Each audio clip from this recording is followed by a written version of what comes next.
There's been a lot of talk in the last year about the criminal group Tren de Aragua and the Venezuelan gang's expansion in the United States.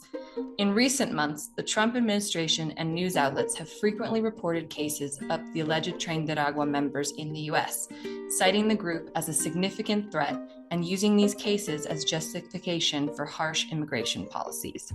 At Insight Crime, we've been following Tren de Aragua for years. I'm Liza Schmidt, editor and investigator at Insight Crime, and here today to tell us about Tren de Aragua is Insight Crime's Deputy Director of Content, Mike LaSusa. Welcome, Mike. Hey, Liza. Thanks for having me. Thanks for joining us. Let's start with the origin story of Tren de Aragua and how this group became such a focus of the Trump administration. Sure. So Tren de Aragua is a Venezuelan prison gang.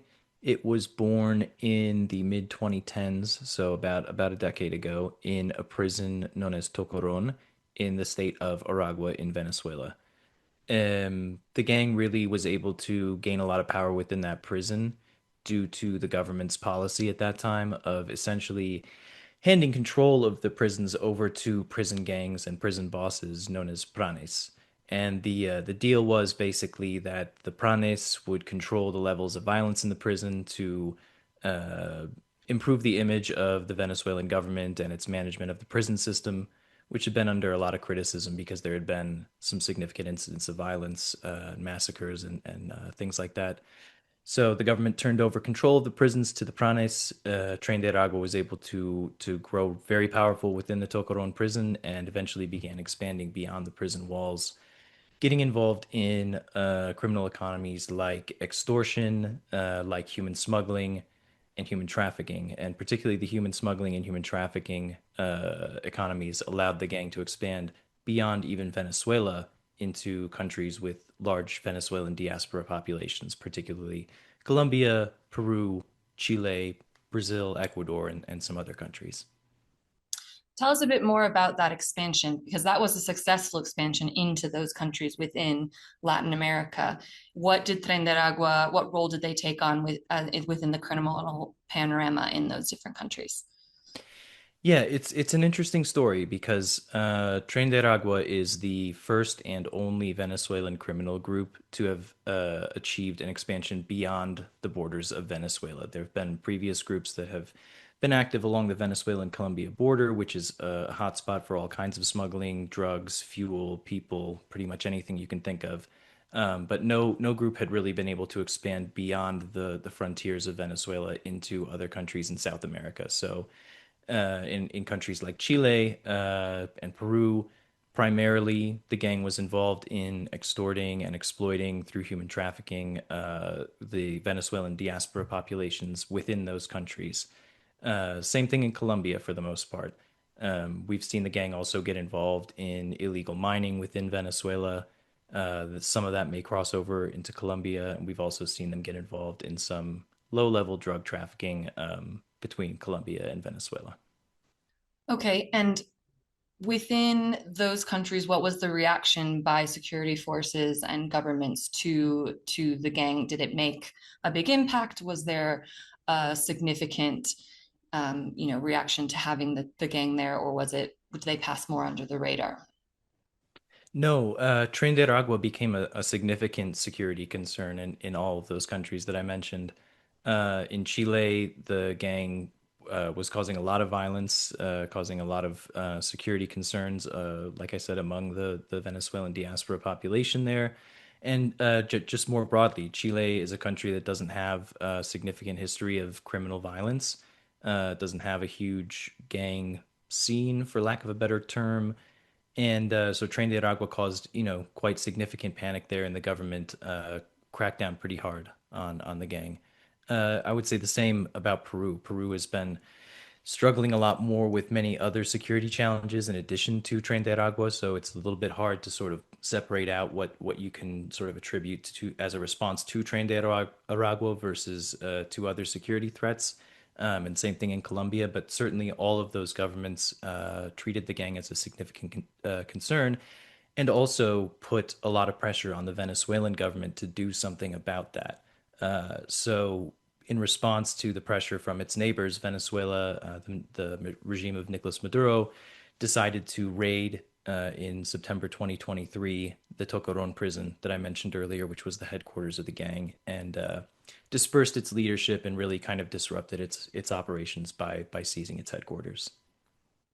Are there any specific names or top leaders that the public should know or that were really well known as the heads of Tren de Aragua?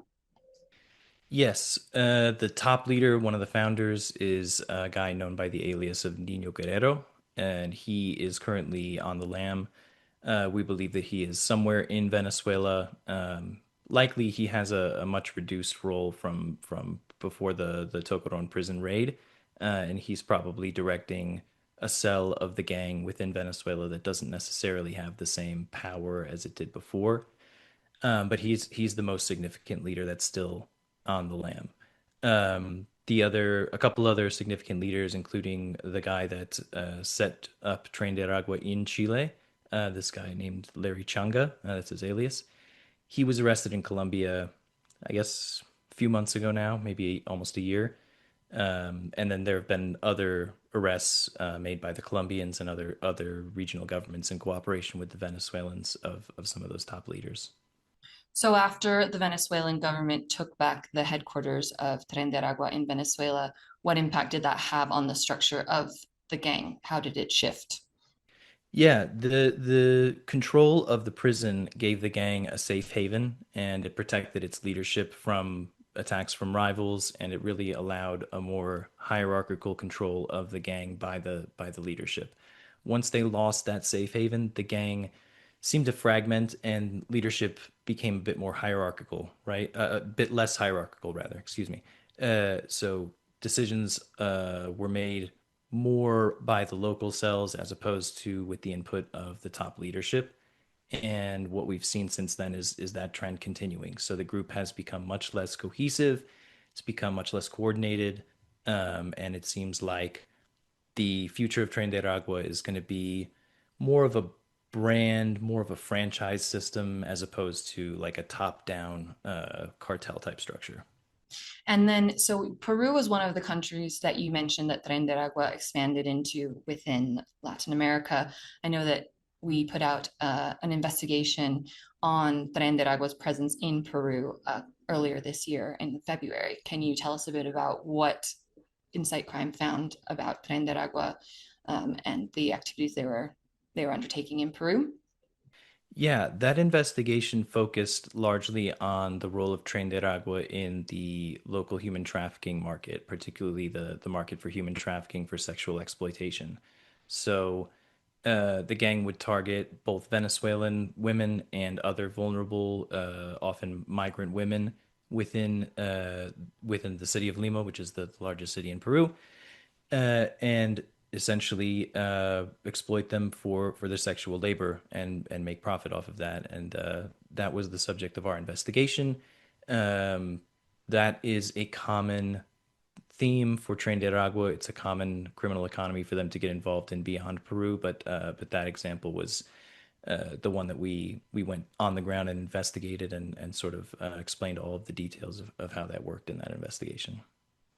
And that one will also be the subject of a conversation for this week as well in Spanish. So if anyone wants to tune into that, you can learn a little bit more about that investigation.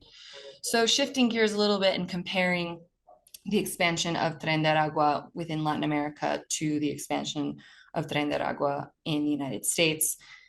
How do those two processes compare? Obviously, they expanded in the last few years within Latin America, sort of following the exodus of Venezuelans from Venezuela, and their arrival, so to speak, in the United States seems to be much more recent and also a bit debated. So, what can you tell us about their actual presence in the United States, what we know about that, and how law enforcement is responding to that? Yeah, the expansion of Tren de Aragua throughout South America, as I mentioned before, that was really driven by the exodus of Venezuelans from their home country, right? Many Venezuelans are leaving the country because of political and economic turmoil that's been going on for many, many years. As I said, those migrants would wind up oftentimes in Colombia, which is right next door, Peru, which is a little further, Chile, which is a little further, Brazil, also right next door to Venezuela. So when those migrants would arrive, and when Tren de Aragua arrived with them, they had a ready-made sort of uh, base of people to exploit. The United States is in a similar position in the sense that there are many Venezuelans who have emigrated from Venezuela to the United States. However, Tren de Aragua has had it's facing a much different situation in the United States than it faces in these other countries. As I mentioned before, Chile did not really have a significant gang scene. There weren't a lot of criminal competitors for Tren de Aragua to go up against, and so they were. It was pretty easy for them to make inroads there.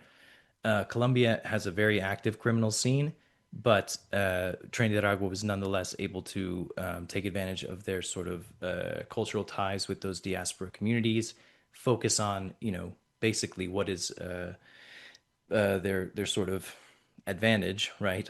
Which is exploiting people from their own country, and the same thing in Peru. So in the United States, the human trafficking economies are mostly controlled by Mexican groups along the U.S.-Mexico border, which made it really hard for Tren de Aragua to get a foothold in the criminal economy that had been its base of income and support basically in these other countries.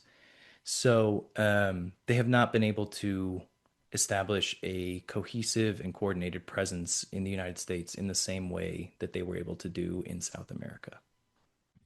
What states or cities within the United States have a particular Venezuelan diaspora population and potentially also offer a bit more opportunity to Tren de Aragua, or where have you heard of cases of Tren de Aragua also within the United States?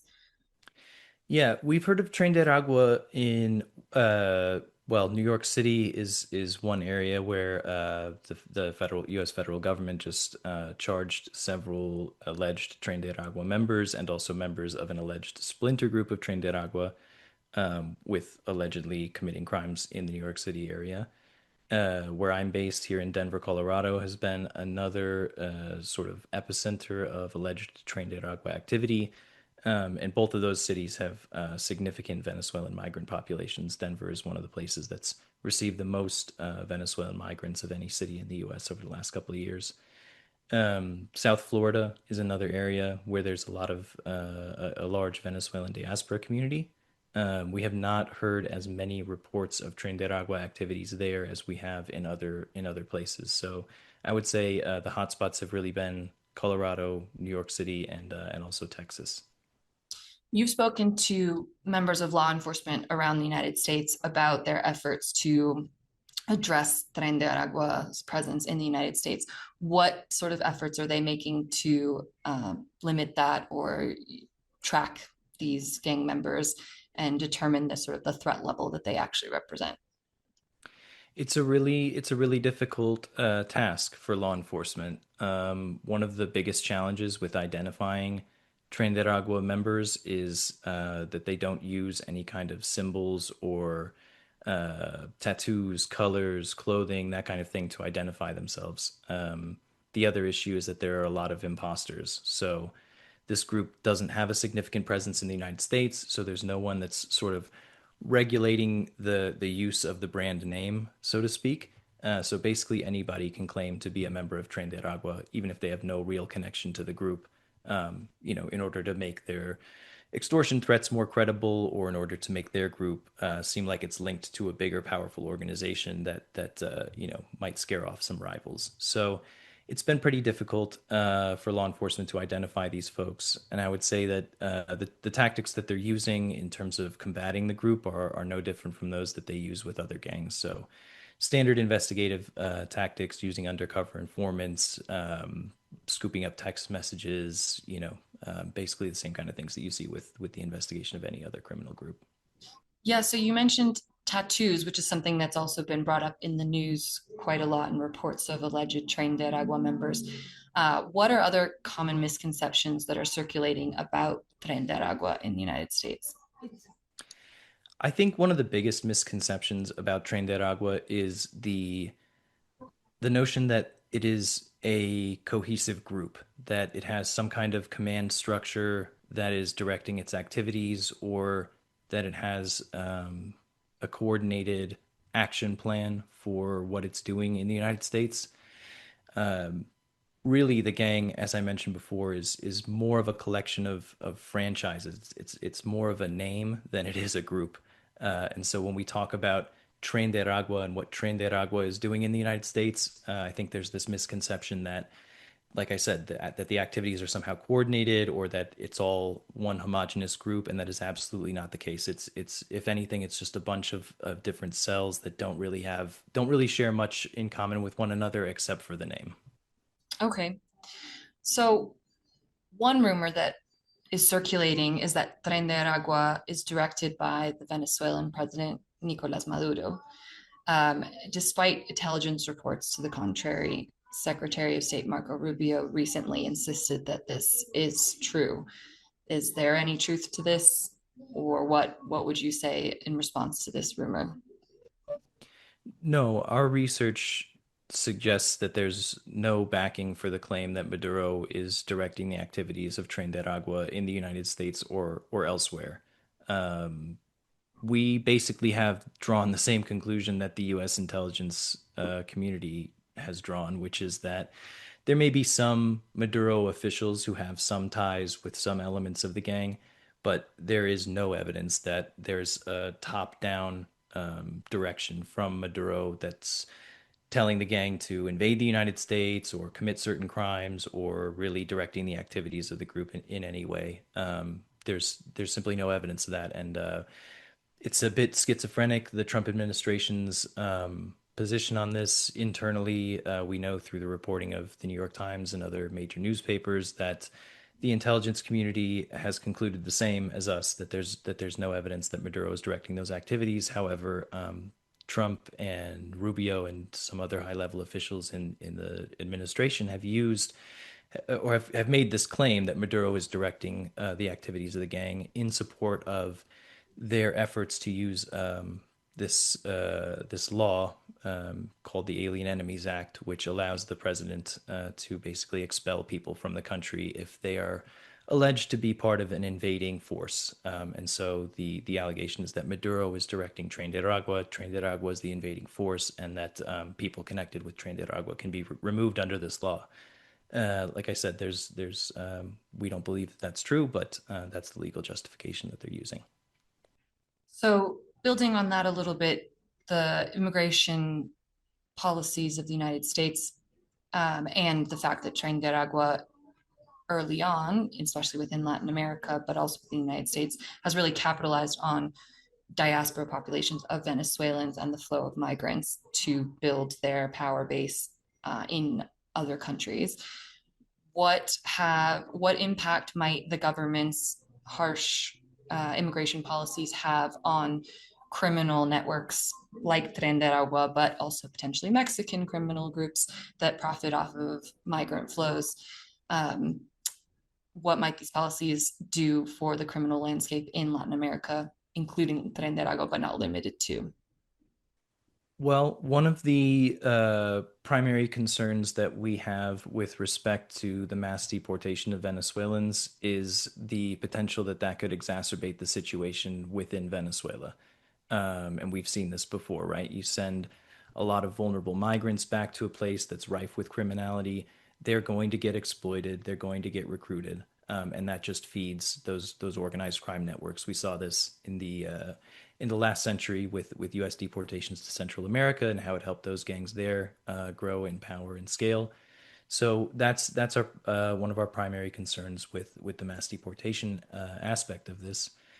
I think secondarily, the Trump administration's focus on this gang and its attempts to portray it as a powerful, significant, and serious threat to public safety in the United States could end up being sort of a self-fulfilling prophecy in a way.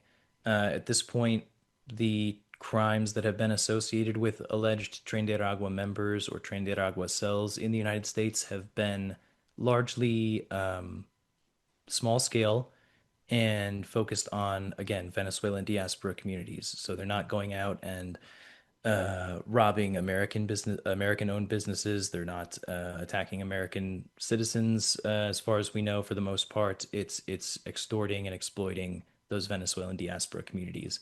Now, that being said, giving this gang so much attention and raising its profile so much could help it recruit more members, could help the imposters rather, you know, with their use of the gang's name, even if they have no affiliation to it.